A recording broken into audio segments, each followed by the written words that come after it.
السلام عليكم جميعا ورحمة الله وبركاته. La vidéo d'aujourd'hui s'intitule Le point sur la polémique du verset 74-35, c'est-à-dire là où on peut lire ceci est l'un des plus grands miracles ou allégories ou Inna la ihda al-kubra. Inna la ihda al-kubra. On va faire le point sur ce verset. Il y a essentiellement trois types d'interprétation. Mis à part l'interprétation neutre qui se contente de dire ceci est l'un des plus grands. Mais des plus grands quoi? Il y a premièrement la tendance de Tabari qui dit que l'enfer est l'une des plus grands l'enfer est l'un des plus grands tourments. À savoir que Blacher et Jacques Berck et beaucoup de gens, beaucoup de chercheurs ont suivi cette voie. Il y a la lecture d'Ibn Kathir qui a mis que cet avertissement est l'un des plus graves. Ibn Kathir est venu après Tabari, après Bukhari, il est venu après. Et il s'est aperçu que ce n'est pas l'enfer. Et il a mis autre chose. Il a mis l'avertissement. Mais les adeptes d'Ibn Kathir, je leur pose deux questions. Premièrement, si c'est un avertissement, l'un des plus grands avertissements, il faut se situer. Où est l'avertissement plus grave et moins grave? Il y a un seul avertissement, c'est l'enfer. Il n'y a pas. Ensuite, la deuxième question, c'est que l'avertissement vient dans le verset d'après, 74-36. On ne peut pas cumuler comme ça. Donc, cette interprétation a été délaissée. Les gens ont préféré suivre la lecture de Tabari. Bon, maintenant, voyons la lecture de Tabari. Il dit que Inna la ihda al-kubra. Supposons que ça concerne l'enfer. Si l'enfer c'est l'un des plus grands, mais c'est des plus grands quoi? Il faudrait remettre l'enfer dans un ensemble. Qu'est-ce que plus grand que quoi? Plus petit que quoi? C'est difficile. C'est vraiment difficile. Et grammaticalement, on peut rattacher ceux qui maîtrisent parfaitement la langue arabe peuvent aider à rattacher ce verset.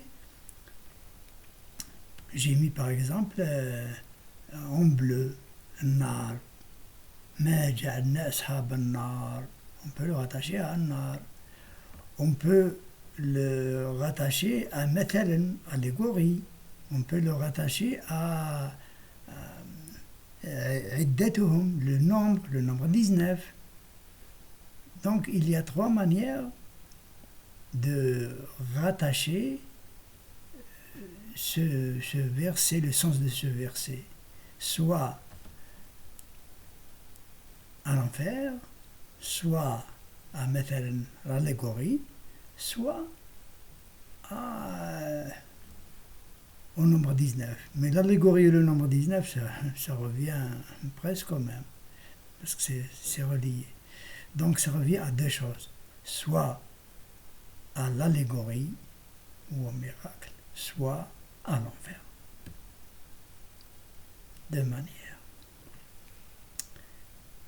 Et les gens qui optent pour l'enfer, je veux dire que si l'enfer est l'un des plus grand que quoi, que plus petit que quoi, on reste...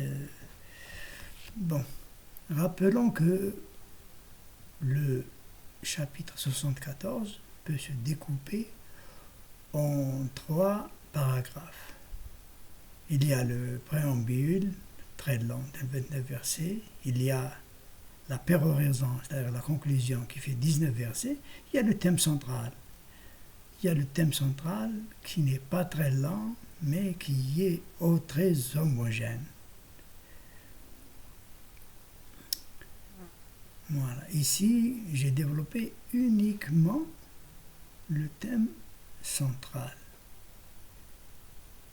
Et puis revenons à l'allégorie du nombre des 19.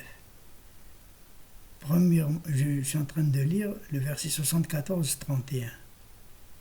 Cette allégorie ou ce miracle, il est fait premièrement pour déranger les mécréants. Comment une allégorie peut-elle déranger les mécréants? Il faut bien réfléchir pour avancer.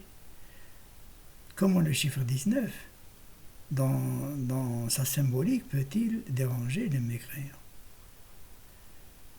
Deuxièmement, comment pourrait-il convaincre les chrétiens et les juifs? Troisièmement, comment peut-il renforcer la foi des croyants, des fidèles? Comment peut-il enlever les traces de doute dans les cœurs des chrétiens, des juifs ainsi que des croyants?